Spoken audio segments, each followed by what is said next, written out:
Dawns kitchen കോർണറിലേക്ക് സ്വാഗതം. ഈ channel നിങ്ങൾ ആദ്യമായിട്ടാണ് കാണുന്നതെങ്കിൽ സബ്സ്ക്രൈബ് ചെയ്യാൻ മറക്കരുത്. അതിന് തൊട്ടടുത്തുള്ള ബെൽ ബട്ടണും കൂടെ പ്രസ് ചെയ്യുകയാണെങ്കിൽ ഇനി ഞങ്ങൾ ഇടുന്ന വീഡിയോസിന്റെ നോട്ടിഫിക്കേഷൻ നിങ്ങൾക്ക് ലഭിക്കുന്നതായിരിക്കും. ഇന്ന് ഇവിടെ ഉണ്ടാക്കാൻ പോകുന്നത് നമ്മളൊക്കെ വീട്ടിലുണ്ടാക്കാറുള്ള വട്ടയപ്പം തന്നെയാണ്. പല സ്ഥലങ്ങളിൽ പല രീതിയിൽ വട്ടയപ്പം ഉണ്ടാക്കാറുണ്ട്. എന്നാൽ ഇത് എളുപ്പത്തിൽ എങ്ങനെ ഉണ്ടാക്കാമെന്ന് നമുക്കൊന്ന് നോക്കാം. ഇതിന് വേണ്ടുന്ന ചേരുവകൾ എന്തെന്ന് നമുക്ക് നോക്കാം. കുതിർത്ത പച്ചരി 2 കപ്പ്, ചോറ് 3/4 കപ്പ്, ശർക്കര പാനിയാക്കിയത് 3/4 കപ്പ്, തേങ്ങ ചിരകിയത് 1/2 കപ്പ്, ഈസ്റ്റ് 2 നുള്ള്, ഉപ്പ് 1 നുള്ള്, കാഷ്നട്ട്, കിസ്മിസ്, ടൂട്ടി ഫ്രൂട്ടി ആവശ്യത്തിന്. ആദ്യമായിട്ട് നമുക്ക് 2 കപ്പ് പച്ചരി നന്നായിട്ട് കഴുകിയെടുത്ത് ഒരു പാത്രത്തിൽ 6 മണിക്കൂർ കുതിർത്ത് വെക്കാം. പിന്നെ അരി എടുത്ത് 6 മണിക്കൂറിന് ശേഷം വെള്ളം വാലാൻ വേണ്ടി ഒരു അരിപ്പ പാത്രത്തിൽ വെക്കുക. അതിനുശേഷം നമ്മൾ കുതിർത്ത് വെള്ളം വാർന്ന അരിയും ചോറും തേങ്ങയും ഈസ്റ്റ് ശർക്കരപ്പാനി ഒഴിച്ച് മിക്സിയിൽ നന്നായിട്ട് അരച്ചെടുക്കുക.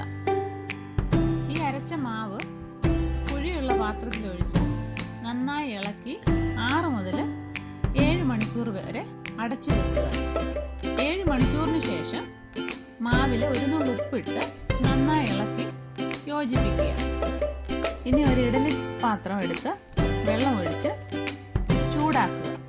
ചൂടാക്കിയതിന് ശേഷം ഒരു തട്ട് വെച്ചതിന് മുകളിലായിട്ട് എണ്ണ തടവിയ സ്റ്റീൽ പ്ലേറ്റ് വെക്കുക.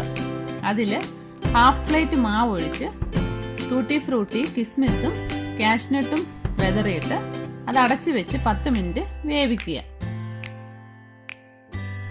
ഇതുപോലെ ഇഡലിത്തട്ടിൽ മാവ് ഒഴിച്ചുണ്ടാക്കിയാൽ ഇഡലിയുടെ ഷേപ്പിലുള്ള വട്ടയപ്പം നമുക്ക് ഉണ്ടാക്കിയെടുക്കാം.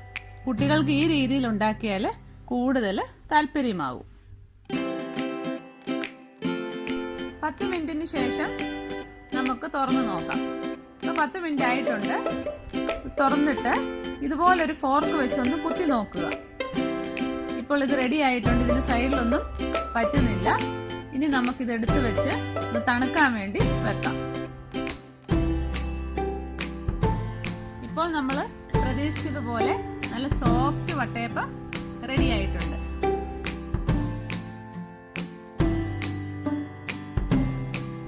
നിങ്ങൾക്ക് ഈ റെസിപ്പി ഇഷ്ടമായെങ്കിൽ തീർച്ചയായിട്ടും ഉണ്ടാക്കി നോക്കുക.